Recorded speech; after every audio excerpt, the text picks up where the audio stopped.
Hello friends, આજે આપણે બનાવીશું માત્ર 4 ચમચી ઘી અને મુઠિયાને તેલમાં તળ્યા વગરના ગોળ ચૂરમાના લાડુ, જે આજના બેઠાડું જીવન જીવવાવાળાને પચવામાં ભારે ન પડે તેવા લાડુ બનાવીશું. તો સ્વાગત છે તમારું ગુજરાતી રસોઈની રંગતમાં. તો ચાલો રેસીપી શરૂ કરીએ.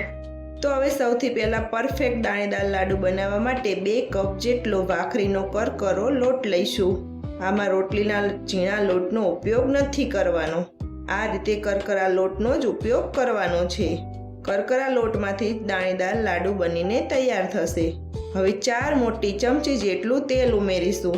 તમે તેલની જગ્યાએ ઘીનો પણ ઉપયોગ કરી શકો છો. હવે તેલ અને લોટ એકદમ સરસ રીતે હાથેથી મિક્સ કરી લેવાનું છે. તો જુઓ, આ રીતે હાથેથી બધું સરસ રીતે મિક્સ કરી લેવાનું. આ રીતે હાથમાં લોટ લઈને મુઠ્ઠી વાળીએ તો લોટ એકદમ સરસ ભેગો થઈ જાય છે. લાડુ બનાવવા માટે આવું મુઠ્ઠી પડતું જ મોવણ હોવું જોઈએ. જો લોટમાં મોવણ સરખું હશે તો લાડુ એકદમ દાણેદાર બનીને તૈયાર થશે. હવે આમાં 9 શેકું ગરમ પાણી લેવાનું છે. થોડું થોડું પાણી ઉમેરતા જઈશું અને લોટને બાંધતા જઈશું. આ લોટ એકદમ કઠણ બાંધવાનો છે. લોટ બિલકુલ ઢીલો નથી બાંધવાનો. એકસાથે બધું પાણી નથી ઉમેરવાનું. થોડું થોડું પાણી ઉમેરતા જઈશું અને કઠણ લોટ તૈયાર કરીશું. લોટને ગરમ પાણીમાં જ બાંધવાનો છે, જેથી લાડુ એકદમ સરસ બનશે. તો જુઓ, મેં એકદમ સરસ કઠણ લોટ બાંધીને તૈયાર કરી લીધો છે. આ રીતનો કઠણ લોટ હશે તો જ મસ્ત દાણેદાર લાડુ બનશે.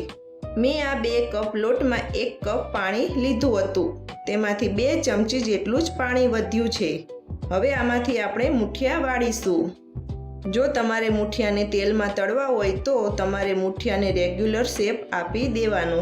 પણ આજે આપણે તેલમાં તળવાના નથી. આપણે તેને નવી રીતથી બનાવવાના છીએ. એટલે હું આ રીતે ગોળ ગોળ મુઠિયા વાળી લઉં છું. જુઓ, મેં આ રીતે બધા જ મુઠિયા વાળી લીધા છે. આજે આપણે મુઠિયાને તેલમાં નથી તળવાના. એટલે આ રીતનું જે અપમ પેન આવે છે તેમાં 2-3 ટીપા ઉમેરી દઈશું. હવે જે ગોળ મુઠિયા વાળીને રાખ્યા છે તે બધા આમાં શેકવા માટે મૂકી દઈશું અને આ રીતે ફેરવીને બધા મુઠિયાને તેલવાળા કરી લઈશું. એટલે એકદમ સરસ રીતે શેકાઈને તૈયાર થશે. આ રીતે તેલનો ઉપયોગ એકદમ ઓછો થાય છે. તો આ રીતે બધા મુઠિયા તેલવાળા થઈ ગયા છે. હવે આને ધીમા ગેસ ઉપર એકદમ સરસ ગોલ્ડન કલર થાય ત્યાં સુધી શેકી લઈશું. 5 મિનિટ થાય એટલે થોડીક વારે ફેરવતા જઈશું અને બધી સાઈડથી એકદમ સરસ રીતે શેકી લઈશું. તો જુઓ, આ રીતે બધા જ મુઠિયા શેકી લેવાના છે. મુઠિયા છેક અંદર સુધી સારી રીતે શેકાવા જોઈએ. તો જુઓ, હવે આપણા બધા જ મુઠિયા એકદમ સરસ શેકાઈ ગયા છે. હું તમને બતાવું, આ મુઠિયા શેકાઈ જાય એટલે તેના ઉપર આ રીતે તિરાડો પડી જશે અને એકદમ સરસ ગોલ્ડન કલર પણ આવી જશે. આ મુઠિયા બિલકુલ કાચા રહેવા જોઈએ નહીં. જો અંદરથી કાચા રહેશે તો લાડુ ખાતી વખતે કાચો લોટ ખાતા હોય તેવો સ્વાદ આવશે. એટલે મુઠિયા એકદમ સરસ રીતે શેકવા જોઈએ. આટલા મુઠિયા શેકાતા મારે 12 થી 15 મિનિટનો સમય લાગ્યો છે. હવે આને એક બાઉલમાં લઈ લઈશું. તો જુઓ, મેં આને બાઉલમાં લઈ લીધા છે. હવે આને એકદમ સરસ ઠંડા થવા દઈશું. તમને અવાજ ઉપરથી જ ખબર પડી જશે કે આ કેટલા સરસ શેકાઈને ક્રિસ્પી થયા છે. હવે આ મુઠિયા થોડા ઠંડા થઈ ગયા છે. તો આને હાથેથી આ રીતે ભૂકો કરીશું. તો આનો એકદમ સરસ રીતે ભૂકો થઈ જાય છે. છેક અંદર સુધી આ મસ્ત શેકાઈ ગયા છે. જો આ રીતે મોટા મોટા ટુકડા કરી લઈશું. હજી અંદરથી થોડાક ગરમ છે એટલે આને બિલકુલ ઠંડા થવા દઈશું. એકદમ સરસ ઠંડા થાય પછી જ મિક્સરમાં દળવાના છે. જો મુઠિયા ગરમ હશે અને તમે દળશો તો તે વરાળથી લાડુ ચીકણા બનશે. એટલે આને એકદમ સરસ ઠંડા થવા દેવા જરૂરી છે. હવે મેં અહીંયા નાની સાઈઝનું મિક્સર જાર લીધું છે. તેમાં આપણે થોડાક મુઠિયા લઈ લઈશું.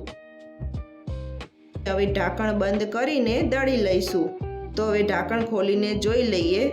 તો જુઓ, આ રીતે કરકરું અને દરદરું પીસવાનું છે. જો આટલું દરદરું રાખશો તો જ તમારા લાડુ એકદમ સરસ દાણેદાર બનશે. હવે એક મોટા વાસણમાં આ રીતે મોટા કાણાવાળી ચાળણી રાખીશું અને ભૂકાને ચાળી લઈશું, જેથી કોઈ મોટો ટુકડો રહી ગયો હોય તો તે અલગ થઈ જાય. જો આ રીતે દાણેદાર પાવડર હશે તો લાડવા સરસ બનશે. હવે આ જ રીતે બધા જ મુઠિયા દળીને ચાળી લઈશું. તો જુઓ, મેં આ રીતે બધા જ મુઠિયાને દળીને એકદમ સરસ રીતે ચાળીને ભૂકો તૈયાર કરી લીધો છે. જો આ રીતનું દાણેદાર ટેક્સચર હોવું જોઈએ. તો હવે આને આપણે સાઈડમાં રાખી દઈશું. હવે એક પેનમાં 1 ચમચી જેટલું ઘી ઉમેરીશું. ઘી ગરમ થાય એટલે આમાં 2 મોટી ચમચી જેટલા બદામના ટુકડા ઉમેરીશું અને 2 મોટી ચમચી જેટલા કાજુના ટુકડા ઉમેરીશું. આ બંનેને ઘીમાં સરસ રીતે ક્રિસ્પી કરી લેવાના. ડ્રાયફ્રૂટ તમે તમારે પસંદ પ્રમાણે વધારે કે ઓછા લઈ શકો છો. હવે તમે જોઈ શકો છો કે ડ્રાયફ્રૂટ એકદમ સરસ શેકાઈને ક્રિસ્પી થઈ ગયા છે. તો હવે આને આપણે એક પ્લેટમાં લઈ લઈશું.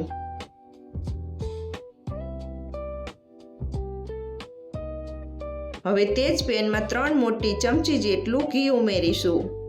અત્યારે આપણે 3 ચમચી જેટલું જ ઘી ઉમેરવાનું છે. પછી જરૂર પડશે તો ઉપરથી ઉમેરીશું. જો તમે આ રીતે લાડવા બનાવશો તો આમાં ઘીની જરૂર ખૂબ ઓછી પડશે. હવે ઘી એકદમ સરસ ઓગળી ગયું છે. તો અહીંયા હું 1 કપ જેટલો સમારેલો ગોળ લઉં છું. 2 કપ લોટની સામે 1 કપ ગોળ પરફેક્ટ માપ છે. તો હવે આ ગોળને આપણે પાયો નથી લાવવાનો. ગોળ મેલ્ટ થાય ત્યાં સુધી જ આને ઓગાળી લઈશું. જો આ રીતે ગોળ અને ઘીને મેલ્ટ કરીને ઉમેરીશું તો લાડુ એકદમ સરસ બનશે અને ઘી પણ ઓછું જોઈશે.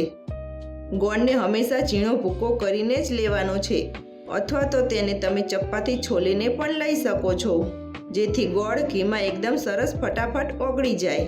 જો ગોળને વધારે પાયો લાવી દેશો તો લાડવા કડક બનશે અને પોચા નહીં રહે. એટલે ખાલી ગોળ ઓગળે ત્યાં સુધી જ ગરમ કરવાનું છે. તો જુઓ, ગોળ એકદમ સરસ રીતે ઓગળી ગયો છે. બસ હવે આ સમયે ગેસ બંધ કરી દઈશું અને જે મુઠિયાનો ભૂકો કરીને રાખ્યો છે તેમાં આ ગરમ ઘી અને ગોળ બધું જ ઉમેરી દઈશું.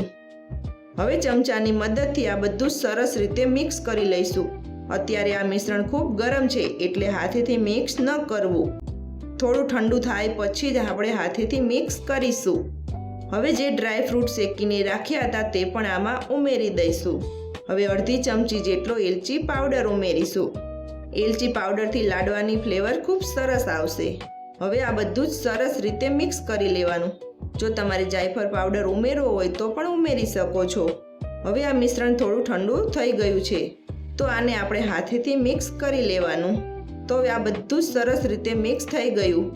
જો તમને આ સમયે મિશ્રણમાં ઘી ઓછું લાગતું હોય તો તમે થોડું ઘી ગરમ કરીને પણ ઉમેરી શકો છો, પણ મારું આ પરફેક્ટ માપ છે. આજે આપણે 3 ચમચી ઘી અને ગોળ ઓગાળવા લીધું હતું અને 1 ચમચી ઘી ડ્રાયફ્રૂટ શેકવા લીધું હતું. માત્ર 4 ચમચી ઘીમાંથી આપણે લાડુ તૈયાર કર્યા છે. તો તમે આ રીતે ગોળને મેલ્ટ કરીને લાડુ બનાવજો, તો એકદમ ઓછા ઘીમાં લાડુ બની જશે. હવે જુઓ, આપણા લાડુ એકદમ સરસ રીતે વળાઈ જાય છે. તો આ રીતે બંને હાથની મદદથી આપણે બધા જ લાડુ વાળીને તૈયાર કરીશું. તમને જે સાઈઝ પસંદ હોય તે સાઈઝના લાડુ બનાવી શકો છો. તો મેં અહીંયા બધા જ લાડુ વાળીને તૈયાર કરી લીધા છે. હવે આને સર્વિંગ પ્લેટમાં લઈ લઈશું. મારા આ માપથી મીડિયમ સાઈઝના 10 લાડુ બન્યા છે. જો તમે આ માપથી પહેલી વાર પણ ઘરે લાડુ બનાવશો તો પણ એકદમ પરફેક્ટ બનીને તૈયાર થશે. હવે લાડુને આપણે સર્વિંગ પ્લેટમાં લઈ લીધા છે. હવે આ રીતે ખસખસ આવે છે તે હાથ ઉપર લઈને લાડુ ફરતી લગાવી દઈશું. તો તૈયાર છે એકદમ ઓછા તેલમાં અને ઓછા ઘીમાં બનેલા લાડુ. તો ચાલો એક લાડુ તોડીને ચેક કરી લઈએ. તો જુઓ, કેટલો એકદમ સરસ સોફ્ટ બનીને તૈયાર થયા છે. મોંમાં મૂકતા જ પીગળી જાય તેવા દાણેદાર લાડુ બન્યા છે. તમને આજની મારી રેસીપી કેવી લાગી તે કોમેન્ટમાં જરૂરથી જણાવજો. અને હજી સુધી મારી ચેનલને સબસ્ક્રાઈબ ના કરી હોય તો સબસ્ક્રાઈબ કરજો. બાજુમાં રહેલું બેલ આઇકન દબાવજો. તો ફરી મળીએ નવી રેસીપી સાથે. ત્યાં સુધી બાય બાય. જય શ્રી કૃષ્ણ. જય માતાજી.